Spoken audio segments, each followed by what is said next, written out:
Hello বন্ধুরা, good morning. Welcome back to my channel. আশা করি তোমরা ভালো আছো আর সুস্থ আছো। আমিও ভালো আছি। সকালবেলায় দেখো, সকাল সকাল রান্না করতে বসে শুরু করে দিলাম। আর এখান দিয়ে সকালবেলা আজকে ব্রেকফাস্ট হয়েছে ওটসের খিচুড়ি, আর তার সঙ্গে একটা ডিম সিদ্ধ। ডিম সিদ্ধর মধ্যে অল্প কিছুটা নুন আর গোলমরিচের গুঁড়ো দিয়ে করে রেখেছি, অনেকক্ষণ হয়েছে। ছেলে কিন্তু টিফিন খাওয়া হয়ে গেছে, আমি আর খেতে পাচ্ছি না। দেখো, রান্না করতে শুরু করে দিয়েছি। এই যে রান্না করছি খাবারটা পুরো ঠান্ডা হয়ে যাচ্ছে। এরকম কার কার হয় একটু কমেন্টে জানাবে অবশ্যই। এখান দিয়ে টিফিনটা কিন্তু পড়েই রয়েছে, আর আমি আগে রান্নাটা কমপ্লিট করেই নিচ্ছি। দেখো, এখনও কিন্তু খেতেই পারিনি। আর এই পাশে দেখো, পটল আলুর তরকারি করছি। আগের দিন তোমরা দেখেইছো আমি যে পটল আলু করবো, তাই জন্য নিয়ে এসেছিলাম বাজার থেকে সবজি, আর কিছুটা শাক নিয়ে এসেছিলাম, কুলেখাড়ার শাক আর কলমির শাক। আজকে কলমির শাকটা করবো, কুলেখাড়াটা তো কালকে খাওয়া হয়ে গেছে। আর এই দেখো, শাকটা কেটে রেখেছি। এখান দিয়ে পটল আলুর তরকারি কিন্তু কমপ্লিট। ওটা নামিয়ে দিয়ে তাড়াতাড়ি করে আছে, যেহেতু সোমবারের দুধ, ফুল, মালা এগুলো সব আনতে হবে বলে তাড়াতাড়ি করে আগে স্নানটা করে পুজো দেবো। কেন আমার সোমবার করে মন্দিরে যেতে হয়। আর এখান দিয়ে দেখো, ছেলেকে বলছি স্নানে যেতে, ওই দেখো বই নিয়ে বসে রয়েছে, খালি গায়ে কিন্তু। আর এই দেখো, ঘরে আগে স্নান টান করে আগে পুজোটা দিয়ে নিচ্ছি। আর সোমবার যেহেতু, সোমবারের কিন্তু দুধ, দই, মধু আর চন্দন, কর্পূর দিয়ে সব কিছু দিয়ে একবারে পঞ্চামৃত বানিয়ে আমি শিবের মাথায় জল ঢালতে যাই। প্রত্যেক সোমবার করে চেষ্টা করি শিবের মাথায় জল ঢালতে যাওয়ার।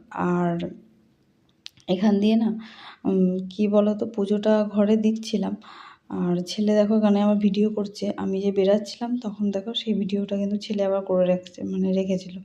আমি অতটা খেয়াল করিনি, পরে দেখলাম যে ভিডিওটা ছেলে করে রেখেছে। না, এখন তো বিছানা পরিষ্কার করবো। তো দেখো, সন্ধ্যা হয়ে গেছে। দেখো, সব গাছগুলোতে জল দিলাম। এখন কেউ শোয় না। এতক্ষণ দাদাভাই ঘুমিয়েছিল, এতক্ষণ আমার ছেলে ঘুমাচ্ছিল ভাতটা খেয়ে দুপুরবেলায়। আর এখন গিনি এসছে। এতক্ষণ গিনি বেলকনিতে ছিল শুয়ে, আর এখন বাবুকে খাটে উঠাতে হবে।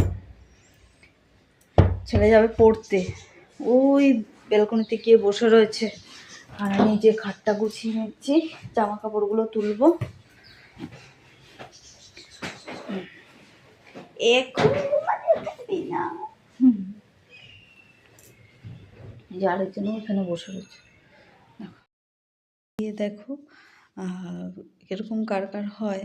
আমারও ছোটোবেলায় হতো যে ঘুম থেকে উঠলে একদম ইচ্ছা করে না, কোনো কাজ করতে ইচ্ছা করতো না, চুপ করে বসে থাকতাম। আমার ছেলে আমার মতনই হয়েছে। দেখো, চুপ করে গিয়ে বসে রয়েছে, না কথা বলছে না কিছু, একদম চুপ হয়ে গেছে। আর স্যার পড়াতে আসবে, আরেকটা বন্ধু আরও মিলে, দুজনে মিলে পড়ে তার বাড়িতে। আমার বাড়িতে যেহেতু কুকুরটা আছে, খুব চিল্লাবে বলে তার বাড়িতে গিয়ে পড়তে যায়। আর এখানে দেখো, খাবে না কিছুতে। আর দেখো, ক্রিম লাগিয়ে দিয়েছি, আর দেখো মুখটা মুছে দিচ্ছে। একদম ক্রিম লাগাতে চায় না, একটা বিরক্ত ভাব। বলে কি, মেয়েরা তো ক্রিম লাগায়, ছেলেরা কি ক্রিম লাগায় বলে সে কি কান্নাকাটি শুরু করে দেয়। আর দেখো, ঘুমের রেশ কিন্তু এখনও কাটেনি, চোখ মুখ এখনও ডলছে। আর এই দেখো, কলাটা দিয়েছি, জোর করে খাওয়াতে হয় সব জিনিস। এই দেখো, এখানে এটা পুরো ধরো ওই 8টা সাড়ে 8টা বাজে, তখন চলে এসেছি বাড়িতে। ম্যাথ করতে যায় একটা স্যারের কাছে। আর এই দেখো, এসছে। এবার আসার পর তাড়াতাড়ি করে হাত মুখ ধুয়ে ওকে আগে খাবারটা দিয়ে দেবো, কেন আমরা রাতের খাবারটা একটু তাড়াতাড়ি খাই। আর তারপরে যদি একটু পড়তে বসাই তো পড়তে বসাবো, আর না হলে ঘুম পাড়িয়ে দেবো। আর এখান দিয়ে গিনিটাকে কিন্তু আমি রেখে বেশ আমি 1 ঘন্টা 2 ঘন্টা ঘুরে আসতে পারি। ওর কিন্তু এই অভ্যাসটা আমি করিয়ে দিয়েছিলাম ছোটোবেলার থেকে। যেখানেই যাই ওকে রেখে যেতাম, কিছু করার নেই, ও একা একাই থাকতো। রাতের খাওয়া টাওয়া কমপ্লিট করে নিলাম। করে নেওয়ার পর রান্নাঘরটাকে পরিষ্কার করা পালা। পুরো রান্নাঘর কিন্তু আমি পরিষ্কার করি। আর এরকম ঘর দেখছো তো, 3 বার করে মুছতে হয়। সকালবেলা তো একবার মুছতেই হয়, এতটা করে নোংরা বেরোবে।